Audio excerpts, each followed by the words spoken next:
미국은 2022년 8%가 넘는 물가 상승률을 기록해서 난리가 났는데요.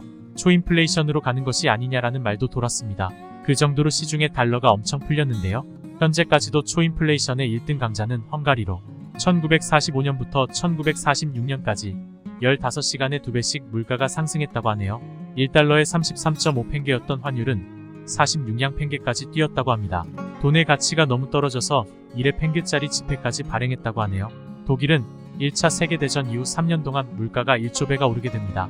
당시 발행된 1조 마르크짜리 동전인데요. 인류 역사상 최고 액면가 동전이라고 합니다. 현재 베네수엘라와 아르헨티나 또한 초인플레이션으로 고통받고 있는데요. 최근 헝가리와 독일 다음으로 기존 나라들을 압도적으로 짓밟아버리는 기록을 가지는 나라가 있는데요. 남아프리카에 위치한 짐바브웨입니다. 이런 나라가 있는지도 몰랐는데 초인플레이션으로 인해 전 세계적으로 유명해졌죠. 2008년에 하루에 2배씩 물가가 상승했다고 하는데요. 여러분들도 이 지폐는 유명해서 한 번쯤을 보셨을 겁니다. 무려 100조짜리 지폐입니다. 2008년 발행 당시의 가치는 달랑 달걀 3개의 가치였다고 하네요. 현재는 발행되지 않고 있는데요. 2009년에 자국 통화를 폐기하면서 법정화폐로 미국 달러와 유로를 사용한다고 합니다. 2008년 짐바브웨 정부에서 공식 발표한 인플레이션 수치는 3억%인데요. 하지만 이 수치 또한 줄인 거라네요.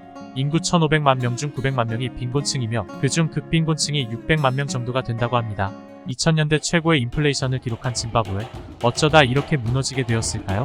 오늘의 영상은 짐바브웨의 초인플레이션에 대한 이야기입니다. 19세기 중반 탐험가 데이비드 리빙스턴에 의해 짐바브웨 지역에 대한 조사가 이루어졌으며 이후 세실 로즈가 대영 제국 남아프리카 회사를 세우게 됩니다. 1898년 세실 로즈는 잠비아와 짐바브웨 지역을 로디지아라고 명명하고 식민지화시키는데요. 이후 말라위가 영국령이 되면서 말라위 잠비아와 함께 영국령 중앙아프리카라고 불리게 됩니다. 이 지역의 자치권은 법적으로 보장되었으나 백인들이 정치 경제 부분을 완전히 장악한 탓에 토착민들은 어려운 생활을 하게 되죠.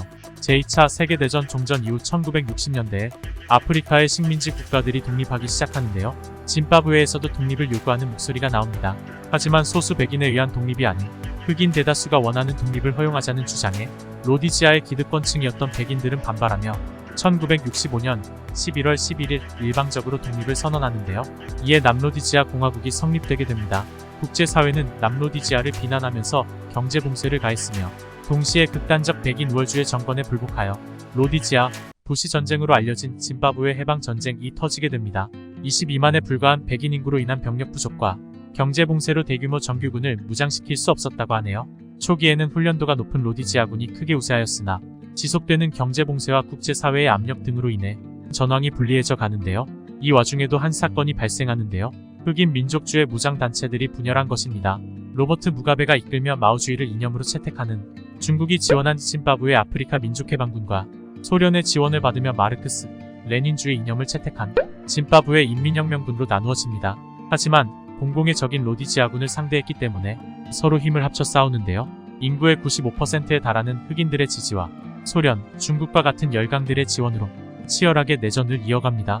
결국 1978년 3월 남로디지아 소수 백인 정부와 평화협상이 타결됩니다.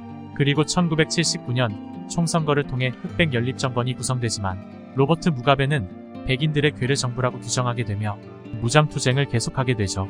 1980년에 열린 총선거에 로버트 무가베가 이끄는 정치조직인 짐바브웨 아프리카 민족연합의 대승하며 오늘날의 짐바브웨 공화국이 선포됩니다. 이 기나긴 독립투쟁 끝에 얻는 독립으로 꽃길만을 걸을 줄 알았던 짐바브웨. 하지만 무가베가 독재자로 변하고 마르크스 레닌주의 단체인 짐바브웨 아프리카 인민연합을 탄압하면서 나라가 붕괴되기 시작하는데요. 1980년 무가베가 평양 방문 이후 다른 사람이 되었다고 합니다.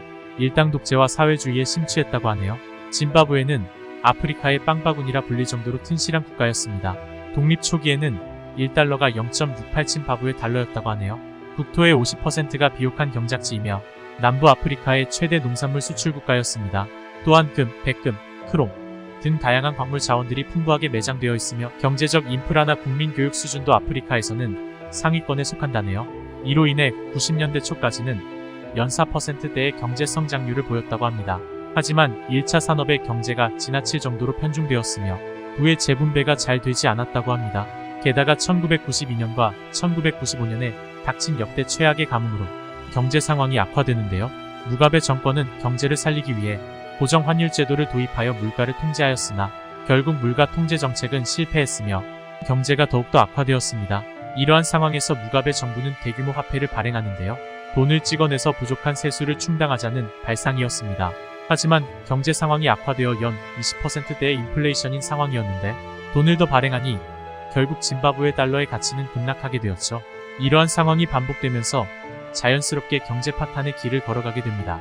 전형적인 하이퍼 인플레이션 과정을 밟은 셈이죠. 또한 무가베 정권은 강제적으로 토지개혁을 실시하는데요. 장기화된 경제난과 식량난으로 인해 정권이 위험한 상황에 놓이게 되면서 이를 무마할 카드로 토지 문제를 쟁점화시킵니다. 백인들의 토지를 모두 강제 몰수하여 분배하는 토지개혁을 추진하는데요. 이로 인해 짐바브웨는 서방국가와 외교적 갈등을 빚게 됩니다. 그리고 서방국가들은 인권 유린, 법치주의 부재, 언론 탄압 등의 이유로 짐바브웨에 대한 무상 원조를 중단시키거나 경제적 제재를 가합니다.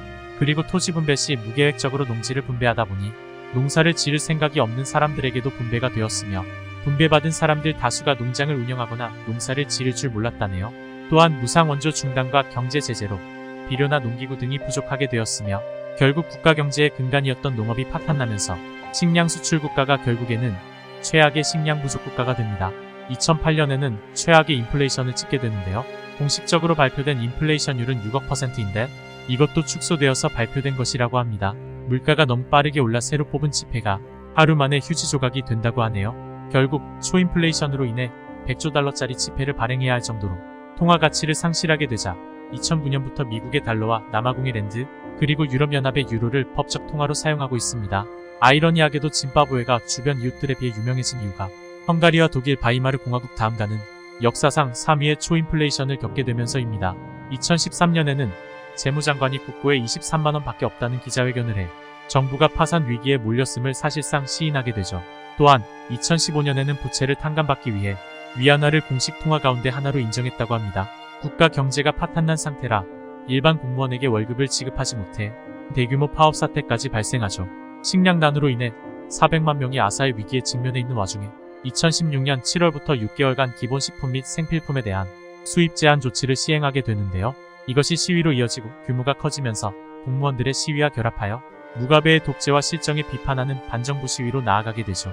2017년에 무가베가 쿠데타로 물러나게 되면서 음란가과가 집권하게 됩니다. 그러면서 국내외에서 경제개혁에 대한 기대감이 커졌다고 하네요. 그리고 2022년에 인플레이션을 억제하고 자본 유출을 방지하며 통화 약세를 막기 위해 짐바브웨 은행이 금리를 200%로 올리면서 다시 화제가 됩니다. 2022년 7월 25일에는 인플레이션 방지를 위해 금화를 제작하며 법정화폐로 발행하죠. 영국의 오랜 통치를 벗어난 기쁨도 잠시 독재와 잘못된 경제정책으로 인해 큰 고통을 받고 있는 짐바브웨. 비옥한 토지나 풍부한 자원, 비교적 양호한 인프라와 인적 자본을 기반으로 경제적인 잠재력이 크다고 보는 전망이 많습니다. 짐바브웨는 다시 한번 아프리카의 빵바구니로 불릴 수 있을까요? 오늘은 초인플레이션으로 유명한 짐바브웨에 대해 알아보았습니다. 구독, 좋아요, 알람 부탁드립니다.